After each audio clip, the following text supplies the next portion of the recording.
les deux composants et donne une luminosité pendant X temps. Maintenant, avec les nouvelles études qui ont été faites, ça peut fonctionner comme une ampoule LED ou comme toute autre lampe. Le mélange ne se fait plus de la même façon et donc elles ont une durée de vie beaucoup plus longue. Et donc, moi j'ai installé dans ces grottes des sciallumes un petit peu partout, dans les ruelles aussi, puisque bon, il faut savoir qu'ils ont reconstruit une ville dans les grottes. Donc ils ont utilisé les grottes pour pouvoir y habiter, ils les ont aménagées pour eux, il y a même une salle d'eau dans les grottes. Hein. Ils ont même réussi à trouver la possibilité d'avoir une salle de bain dans ces grottes. Ils ont des thermes souterrains. Voilà, exactement. Et donc, il y a moyen, il y a aussi, et c'est tout ça dans le camping, et c'est en faisant des recherches que je l'ai trouvé, il y a aussi des pierres qui, moyennant certains procédés chimiques internes également, donnent de la chaleur et permettent de chauffer de l'eau, de faire un repas, de chauffer même l'intérieur de l'habitat. Donc il y a vraiment toute une possibilité scientifique de vivre sous terre. Est-ce que dans ton roman, les personnages qui vivent comme ça en autarcie quelque part, n'ont pas certains conflits, n'ont pas difficile à vivre ensemble? Parce qu'on voit aujourd'hui dans la vie, même en ayant beaucoup de place autour de soi, les gens n'arrivent pas à vivre ensemble. Est-ce que dans ta grotte, les gens y arrivent sans problème?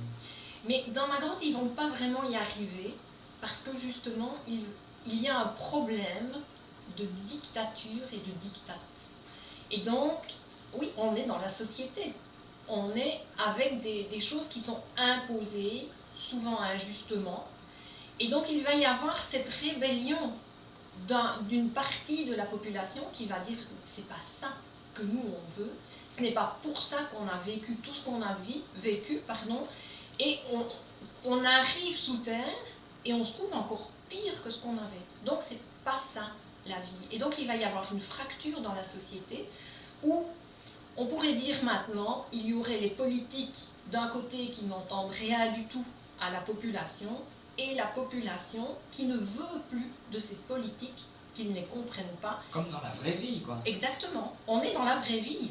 On est dans la vraie vie, mais simplement quelques années plus loin, avec d'autres techniques, mais pour montrer qu'il y a moyen de s'en sortir sans faire des guerres, sans... Maintenant, bon, dans le livre, les politiques, eux, ne connaissent que cette façon-là. Donc, c'est la façon extrême d'obliger l'autre à suivre le chemin que eux ont déterminé. Et donc, c'est soit ça, soit la prison.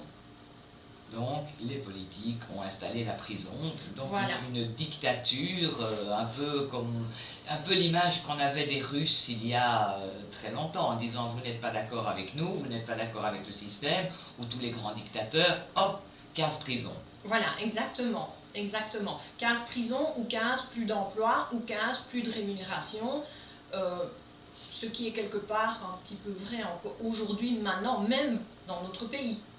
On n'est pas d'accord avec le mouvement social, enfin avec la société telle qu'elle nous est imposée, on est un petit peu mis de côté quand même. Ah oui, de toute façon, mais est-ce que tu penses qu'aujourd'hui on nous propose une autre société? Non, mais je pense que l'être humain est capable de reconstruire une autre société. Et quelle serait pour toi la manière de reconstruire cette société? Moi, en premier abord, je reviendrai à la démocratie telle qu'elle était vécue du temps, notamment de Platon, parce que c'était une réelle démocratie. Ce n'était plus des politiciens, c'était monsieur tout le monde qui venait donner un coup de main dans la gestion du pays, dans la gestion des personnes, et qui venait avec ses lacunes, oui, mais aussi avec sa connaissance. Quand je vois, je vais pas faire, bon, on sait bien que moi je suis pas politique du tout. Mais personne ne l'est ici. Quand je vois que j'ai été enseignante et qu'on a mis au ministère de l'enseignement des personnes qui venaient de l'agriculture en étant passées avant au transport et qui n'entendaient rien au socle de compétences, à l'objectif de la leçon, etc., je me pose des questions. Je me pose des questions. Si moi je fais un travail, et je travaille, mais je me suis formée pour mon travail. Et quand j'ai un doute, je vais revoir dans le code de loi et je peux donner la réponse la plus conforme à la loi. On ne s'improvise pas dans un métier, quel qu'il soit, et on ne s'improvise pas en politique. Est-ce qu'être quelqu'un de politique est pour toi réellement un métier? Non, pour moi ce n'est pas un métier, et tant pis si je fâche des politiques, vous m'en excuserez, pour moi c'est... Non mais ça fait partie de ton roman. Voilà. C'est le Et dans cheminement de ton mon roman, ça roman- n'est pas du tout politique. Voilà, dans mon roman, c'est tout à fait des personnes arrivistes et qui, malheureusement, vont écraser sur leur chemin ceux qui les gênent pour eux pouvoir arriver. C'est un égocentrisme et un égoïsme profond. Absolument, absolument. Quand on sait que mon boss fait de la politique, il va être content. Non, mais c'est super comme elle l'a mis. Je me demandais où Jacqueline voulait en venir, mais comme ça, avec la corrélation de cœur, parce que je me demandais, mais qu'est-ce qu'ils sont en train de s'embarquer? Mais c'est géant. Moi, je raffole, je raffole, franchement, c'est géant. C'est gentil. Mais oui, Franchement, c'est un, oui. mais un plaisir. Parce que tu as bien fait retourner sur le bouquet, et en plus, sur ma présence et le fierté, waouh, c'est géant comme t'as mis un chose. C'est vraiment super. Moi, je raffole, hein. Là, je vois du petit lait, hein. Ah ouais, non, c'est vraiment super. Et j'ai la suite, là. J'écris la J'ai suite. écrit la suite, on va en parler. de 6 € On va seulement, en parler. 3 sacs pour 17 € seulement. Vous pouvez On va en également parler. Tu en es loin? T'as la moitié, tu m'as dit. Oh, j'ai Bah, dépassé j'ai- maintenant. J'ai dépassé. J'ai dépassé la moitié, oui. Parce que tu vois, quand elle écrit souvent, de toute façon, moi, je vais le lire avec un chapitre. Je vais lire 3 chapitres d'un. Et quand je vais recommencer, par exemple, dis-moi, je vais le lire, eh bien, je relis toujours les chapitres. Le dernier chapitre que j'ai lu, pour me mettre un petit peu en mémoire, parce que j'oublie fatalement. Alors, hop, tu as 3 chapitres d'un. Parce que si chapitre par chapitre, ça ne va pas encore. Hein. Et alors, tu as sa maman, qui, elle n'aimait pas au départ la science-fiction. On est deux à lire pour voir si ça correspond bien. Oui, j'ai 2 lecteurs qui Mais m'écrivent et qui me moi, dès soutiennent. le départ, j'ai l'affolé, et que sa maman aussi, c'est clair que Oui, ça...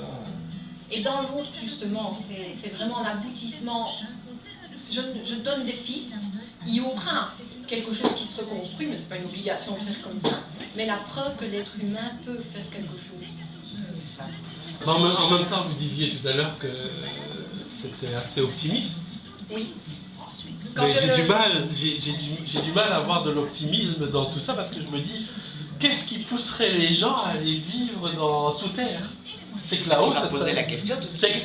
c'est que là-haut, ça doit être, Ça a été un conflit ça a nucléaire. été ou ça l'est encore. Voilà. Donc quelque part, de l'optimisme, je me dis, si vas me poser la un question. jour on est poussé à aller vivre sous terre, c'est que là-haut, il s'est passé quelque chose de grave. Voilà. Où il n'est plus possible de vivre. Et alors, je voulais rebondir aussi par rapport à tout à l'heure. Attends. Si. C'est toi qui me poses des questions. Non, Non, moi je dois travailler. non, ben oui. Non, mais je suis dans des Il a idées pas parce trop que... parlé, hein. Et alors, tout à l'heure, je voulais rebondir par rapport à la démocratie. Vous avez dit que, pour vous, la meilleure démocratie, c'était à l'époque de Platon. C'est vrai, attends, Ok. Platon, il avait une philosophie. Je ne dis pas que c'est, à mon sens, en tout cas, il faudrait revenir à un modèle comme ça. Je ne dis pas Voilà, que c'était mais- la meilleure. Mais vous Je avez peux pas l'impression imaginer, qu'en mais- démocratie, notre démocratie d'aujourd'hui a beaucoup changé? Moi, je pense pas. Le facteur qui est venu perturber tout ça, c'est l'économie. C'est le système économique, c'est le système capitaliste qui est venu Mais justement, bouleverser. Et donc, du cette coup, là, politique. on n'est plus sous une à mon sens, on n'est plus sous une démocratie, On est sous mais on- une dictature voilà, sur une financière, dictature économique. économique. Et là, il y a un problème. Là, il y a un Et problème. c'est ça qui empêche, je pense, pour moi, d'appliquer Ah oui, mais ça, c'est sûr que... chacun son Non, métier. tu vas pas y échapper. Nous avons le même métier. Et ça, c'est depuis la... Moi, je dis depuis la chute du mur de Berlin. Moi, je n'étais pas pour le régime communiste, hein, parce que les régimes communistes, ils étaient contre la foi, donc ils vous interdisaient de croire chez eux. Mais moi, j'ai remarqué une chose, ils avaient quand même de bonnes choses, parce que j'ai dit dans le communisme, il y avait quand même de bonnes choses aussi. Mais une fois que le mur de Berlin Ça, c'était est la tombé, pire erreur. il n'y a plus de pendant au capitalisme. Avant, tu avais le capitalisme et tu avais le communisme. Tu avais un certain pendant. Maintenant, il n'y en a plus. Parce qu'en Russie, c'était un capitalisme débridé. Même en Chine, ils se disent régime communiste, mais c'était un capitalisme déguisé aussi, quoi. Il n'y a plus réellement de pendant, puis de ce qu'on veut. Hein. Non, et au nom de l'économie, et puis je ne retrouve plus des hommes politiques réellement intègres.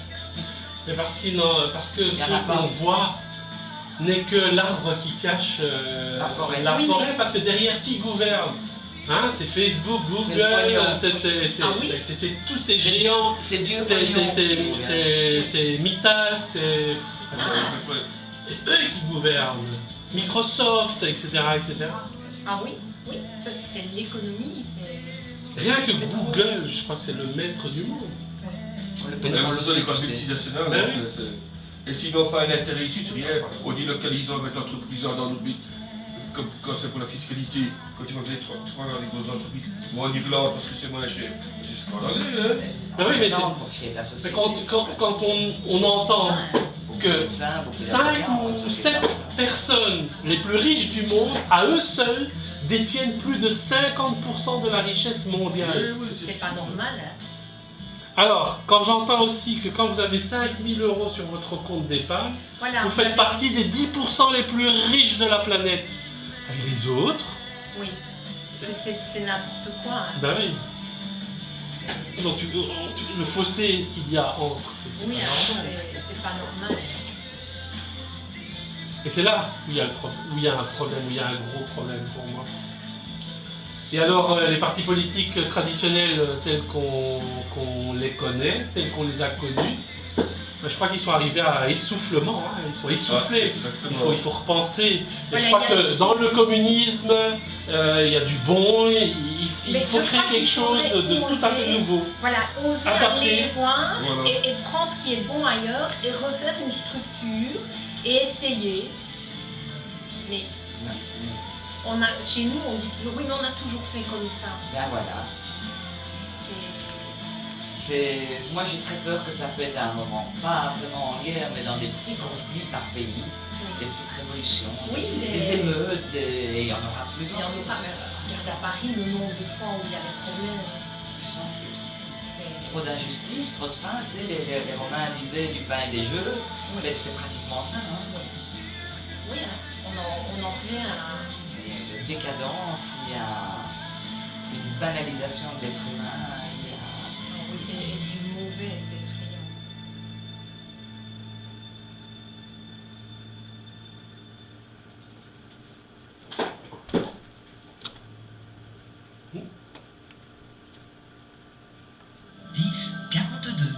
Ou contactez la page Facebook Radio Passion FM officielle. Voilà ce que c'est, Jamal. Tu vois, tu nous fais des blancs, tout ça parce que tu parles pendant qu'il y a de la musique. Mais j'aimerais que tu nous répètes la question parce que je la trouvais super sympa. La question que tu posais à Annette. Donc ma question, en fait, c'était que j'étais en train de me dire, mais qu'est-ce qui va pousser ces gens à aller vivre sous terre? Est-ce que là-haut, en surface, c'est aussi grave que ça pour aller vivre et penser à tout un système sous terre? Alors la population qui s'est réfugiée sous terre, c'était prévu déjà par les protectorats, que mon époux a donné au gouvernement. Et donc, ils vont se réfugier suite à un conflit atomique.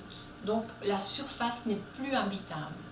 Et les rescapés se réfugient sous terre. Maintenant, le temps qu'ils y restent sous terre, c'est encore à l'appréciation du lecteur. Je ne l'ai pas. J'ai volontairement omis de dire les jours, les semaines, les mois, pour que les personnes puissent entrer dans leur imaginaire et participer au livre et à l'histoire.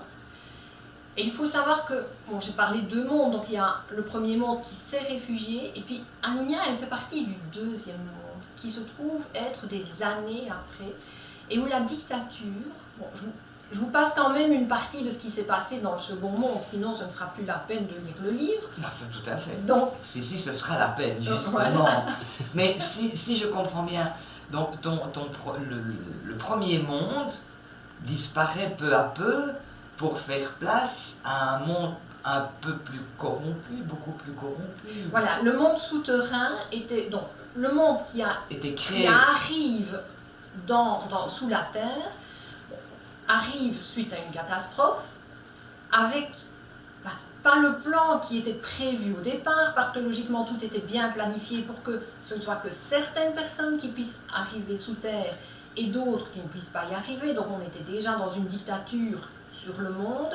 Évidemment, les choses ne se passent pas comme ça, le petit grain de sable dans le rouage, et donc il y a une population hétéroclite qui arrive sous terre, alors que logiquement, c'était bien calculé que ce ne soit que certaines personnes. Et donc, avec cette population hétéroclite, le gouvernement va avoir des problèmes, puisqu'ils ne sont pas tous en accord avec le gouvernement. Et donc, il va y avoir, pas des conflits, mais évidemment, ce qui se passe dans toute dictature, entre guillemets, qui se respecte, des arrestations arbitraires, des disparitions énigmatiques. Et donc, c'est vrai que c'est un système, il faut reconnaître que le livre décrit de l'intérieur tous ces systèmes et que c'est relativement noir et glauque.